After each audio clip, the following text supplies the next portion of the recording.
Ang bigat ng maleta, sayang yung weight. You could have used the weight ng maleta to buy other items pa. Love me or hate me, God knows it made it when he let his eyes on me. Yucky, ninny, get to know ya. Let me see Jack and Clyde. Look at, do you think I'm sweet? I'm sweet, so sweet.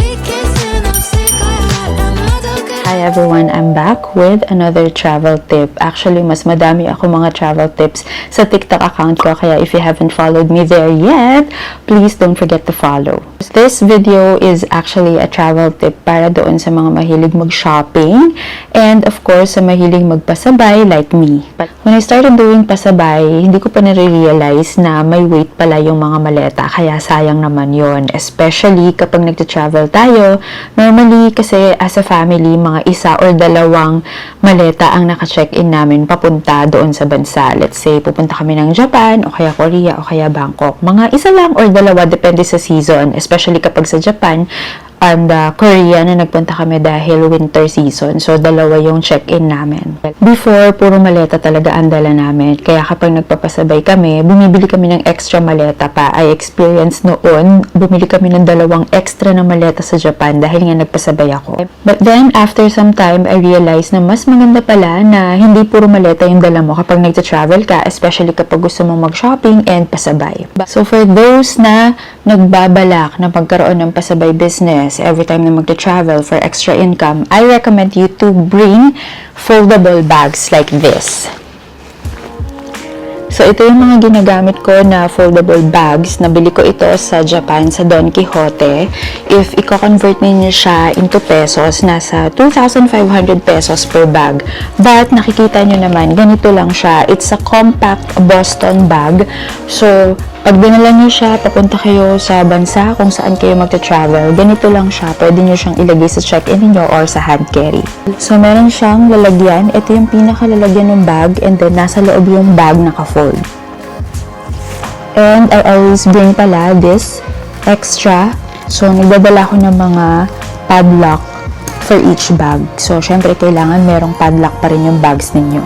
Kasi diba guys, ang hirap, ang isang maleta, it already weighs mga 2-3 kilos, wala pa yung laman. So naisip ko na since mahilig nga ako mag-shopping at magpasabay kapag nagta-travel kami, why not invest na lang sa mga ganitong klase ng bags? And matibay sila ha, I've been using this for mga 2 years na rin. Actually, bagong bili yung isa dito. I'm not sure kung alin dito yung pinakabago. Binili ko lang siya nung March, nung last na Japan namin. So, bumili ako ng bago kasi yung isang ganito ay naiuwi sa US ng brother-in-law ko. Kasi nga, nanghiram siya ng bag nung galing sila dito dahil kulang yung bags nila. So, diba, ang tibay nito, hindi siya super nipis, but halos weightless na siya kapag binitbit ninyo. So, hindi kayo manghihinayang na meron kayong extra na 2, 3, or 4 kilos, even 5 kilos sa maleta ninyo na empty. Kasi diba, yung bags pa lang mismo, yung maleta pa lang mismo, depende sa brand and dun sa style ng bags, mabigat na agad. So, sayang naman if yung maleta nyo mismo meron ng weight. So, kung 3, 4, 5 kilos yun, diba, sayang yun. Yung mga items na ilalagay ninyo, sayang din. So, whenever we travel, of course, palagi ko naman balak na magpasabay or mamili. I always bring these bags. So, nilalagay ko sila sa check-in ko pagpapunta. And as you have seen, nung nag-Bangkok kami, we have 4 check-in bags. So, nilabas ko talaga itong dalawang to. Nung nag-Japan kami, itong dalawang to, nagamit ko rin talaga kasi nga binili ko pa tong extra. And whenever we do pasabay, hindi talaga ako nanghihinayang na mag-add ng check-in bags. Kasi, diba, computed naman na doon sa check-in bags or yung bag allowance ko, kung magkano man yun, yung mga napapasabay ko. And as you can see, this bag is 90 liters. Pero hindi ko naman talaga siya napupuno na 90 liters. Kasi depende sa bigat ng mga items, especially kapag maraming liquid na kailangan i-check-in, mga creams, ganun, lotion na kailangan i-check-in. Talagang hindi mo ma-accumulate yung 90 liters. But, just make sure na nandun ka pa rin sa allowed na check-in bags mo. Kasi normally, di ba, ang minimum naman, like sa Cebu Pacific is 20 kilos. So, more or less, huwag mo naman siyang i-maximize na 20 kilos. Kasi pagdating mo ng airport, baka iba pala yung kilohan nila, baka mag-excess ka. So, normally, nasa 17, 18 kilos na pupuno ko itong bag na to.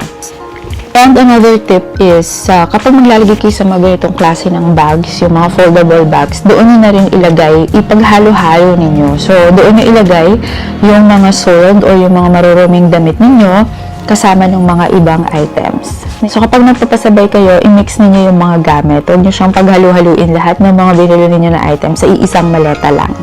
And then, yung medyo mga pricey na mga gamit na nabili ninyo, lagay nyo doon sa maleta, yung hard na maleta ninyo. So, if you are starting your pasabay business or nagpaplano pa lang kayo na magpasabay, if you are a beginner na pasabayer, so don't forget na mag-invest kayo sa mga maayos na bags na kagaya nito, matibay ito, hindi siya mabigat, so halos weightless na siya kapag dinala ninyo, kaya hindi kayo manghihinayang doon sa additional weight ng bag na i-check-in ninyo.